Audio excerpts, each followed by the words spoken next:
Саламатсыздар, урматтуу депутаттар. Алмазбек Акунжанович, ошо региондорду өнүктүрүү президенттин жарлыгына ылайык менде бир сунуш бар эле. Бул Иркиштам Ош Жалбат жолуна байланыштуу. Өзүңүзгө белгилүү болгондой, ушул жол менен биздин бардык жарандар жүрөт. Ошо менен бирдикте ушу Кытайдан бир топ товарлар кирет, Өзбекстанга да экспорт болуп кирет. Ошол менен бирдикте ошол жерде бир объездной жол бар да.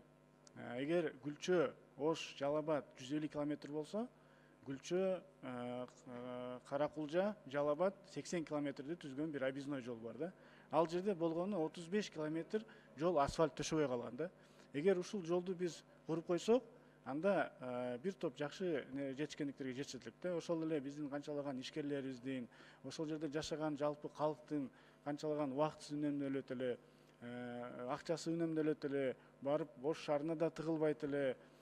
Ошондой эле ушул эки региондун тыгыз катташы өнүгүп, экономикалык жактан дагы жакшы бир шарт түзүлөт эле да.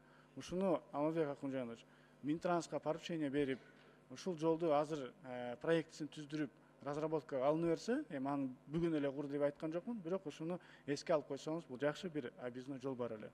Экинчи маселе бул госипотека боюнча, сизге өзүңүзгө лично маалым болгондой, биз бир топ депутаттар ушул госипотеканы 4%га түшүрүү боюнча жакшы механизмдерди иштеп чыктык эле.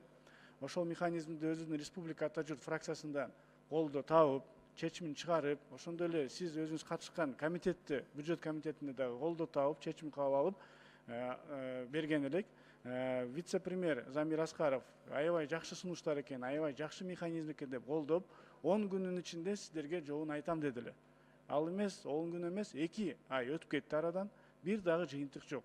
Сиздер аны госипотека компаниясынын өзүнө тапшырма бербей, Замир Марипаевич өзүнүн алдында бул жумушту карабаса, себеби ал жерде госипотеканын маржасы боюнча сөз кеткен. Маржасын алуу боюнча сунуштар кеткен. Ошондуктан булар өздөрү кызыктар болбойт. Буну госипотека эмес, буну сөзсүз түрдө на уровне вице-премьера же болбосо Минэкономикада карай турган маселе. Ушунда карап койсоңуз. Үчүнчү маселем ушул Баткен окуясы боюнча дагы сиз айттыңыз, премьер-министр Разаковду учуп кетти депчи. Ал киши бүгүн эмес, кечээ күнү учуш керек эле. Кечээ күнү түнү күнү болсо дагы машина менен, самолет менен барып, ошол маселени жеринде чече турган маселе эле. Ушуну да эске алып койсоңуз, биз ар дайым пожарга окшоп после барабыз да. Алдын ала барыш керек деп ойлойм. Рахмат.